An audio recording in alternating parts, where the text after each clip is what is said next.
Généralement les présidents sont des cibles d'une menace permanente, et nombreux sont ceux qui ont connu une mort atroce, d'où la compilation dans cette nouvelle vidéo de 5 présidents africains ayant quitté ce monde de façon tragique. Mais tout d'abord, si vous êtes nouveau sur la chaîne, n'oubliez pas de vous abonner et d'activer la cloche de notification pour ne plus rater aucune de nos prochaines vidéos. William Richard Tolbert du Libéria. Il est ainsi président du Libéria. Il a dirigé son pays pendant 9 ans avant qu'il ne soit trahi par son sommeil. C'était en pleine période d'insurrection qu'il avait ensanglanté Monrovia, la capitale libérienne. Et le président Tolbert avait eu ce matin-là du 12 avril 1980 la mauvaise idée de dormir profondément dans sa chambre sans garde à ses côtés, ni aux alentours de son palais. Ce qui avait permis aux insurgés de pénétrer facilement dans sa résidence jusqu'à dans la pièce où il repliait tranquillement. Ensuite le président avait été soigneusement éventré en plein sommeil dans son lit. Puis défenestré, et assassinat cruel par un groupe de rebelles avec à sa tête le sergent-chef Samuel Kanyongo. Celui-ci deviendra automatiquement le successeur de Tolbert juste après ce cours sanguin. Même si Dalida l'avait bien souligné, qu'il existe ceux-là qui auraient préféré mourir dans un lit en plein sommeil. J'aimerais que cela se passe dans de telles conditions. Samuel Doe du Libéria, comme on le devine, c'est celui qui s'était emparé du pouvoir au Libéria après avoir exécuté William Tolbert. Mais une fois dans le fauteuil présidentiel, Samuel Doe ne s'attendait sûrement pas à pouvoir subir une mort aussi bien cruelle que celle qu'il a infligée à son prédécesseur, et donc il prenait soin de faire subir également à ses opposants, alors que ses commandos résistaient à un groupe de rebelles depuis 9 mois d'intenses combats. À midi du 9 septembre 1990, le président Doe décide de sortir de son bunker pour se rendre à une réunion organisée par les commandants, à travers cette décision surprenante de vouloir peut-être éprouver au monde entier qu'il est encore au contrôle de son territoire. Mais cela a malheureusement tourné au vinaigre comme prévu, ou peut-être un échange de tirs nourris à l'issue duquel le président Doe est capturé vif. Ses agresseurs l'humilient, le brisent les jambes avec des tirs de Kalachnikov, lui balafrent le visage, lui coupe les oreilles à l'aide de la machette. Samuel Doe a été sauvagement torturé, ses doigts ont été brisés, son sexe broyé, ses yeux coulaient du sang à la place des larmes.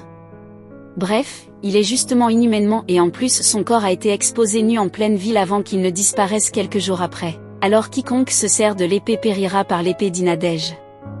Laurent Désiré Kabila de la RDC, le destin semble avoir été beaucoup trop méchant pour le feu président congolais Laurent Désiré Kabila.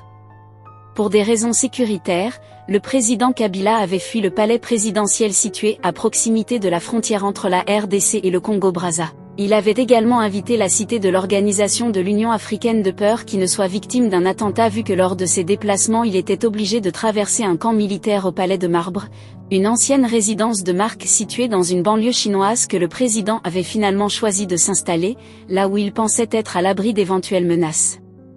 Mais hélas, c'est plutôt dans ce palais de marbre que le président était tombé sous les griffes de son prédateur juste 4 ans après son accession au pouvoir.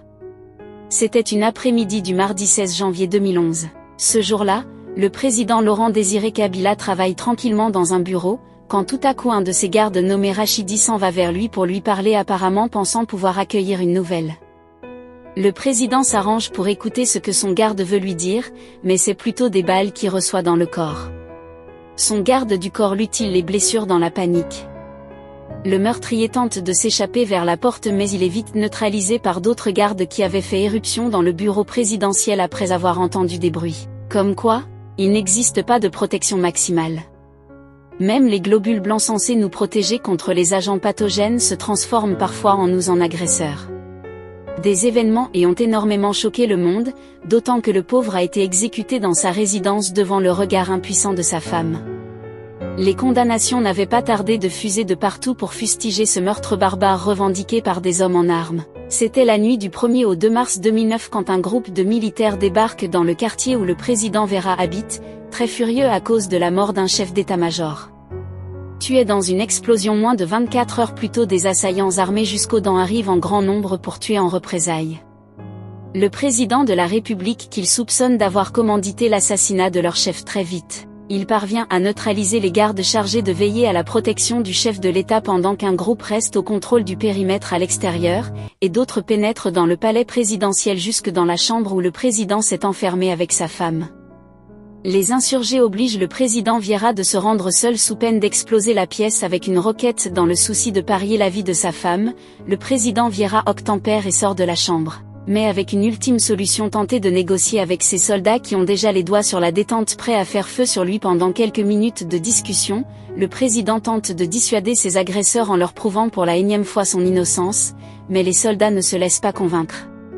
Déterminés à en finir avec lui, ils ouvrent le feu et vident les chargeurs de leur kalachnikov dans le corps du président Vieira, que l'on trouvait les images de sa dépouille à la morgue largement relayées sur les réseaux sociaux. Le président Vieira avait été abattu de manière horrible à tel point que son corps était devenu presque méconnaissable.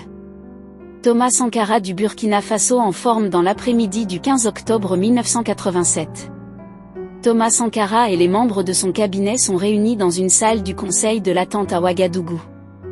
L'objet de la réunion concerne la création d'un parti politique unique afin de congeler l'émergence de contestations. Dès le début de la réunion, un commando militaire fait irruption dans le bâtiment en décimant la garde rapprochée de Sankara, puis parvient à la salle de réunion où il donne l'ordre aux occupants de sortie. D'après le témoignage du ciel survivant le conseil à la présidence.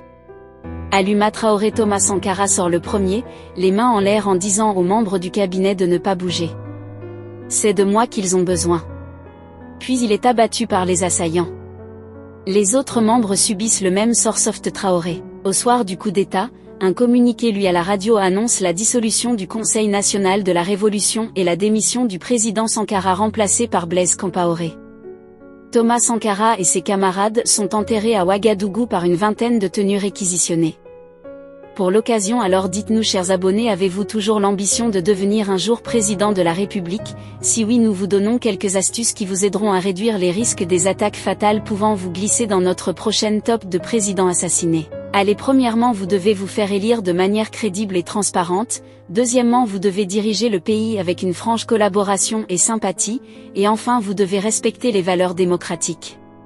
Par exemple, en quittant le fauteuil présidentiel au terme du dernier mandat. Il devrait que cela ne vous mettra pas à l'abri de toutes les menaces, car nul ne peut satisfaire tout le monde. Mais du moins en agissant ainsi, vous gagnerez l'estime qui vous permettra de vivre longtemps comme Nelson Mandela et Léopold Sédar Senghor. Maintenant, à votre tour de nous laisser vos avis en commentaire. Si ça vous a plu, cliquez sur j'aime et partagez. Mais n'oubliez pas de vous abonner et de cliquer sur la cloche de notification pour ne pas rater mes prochaines vidéos.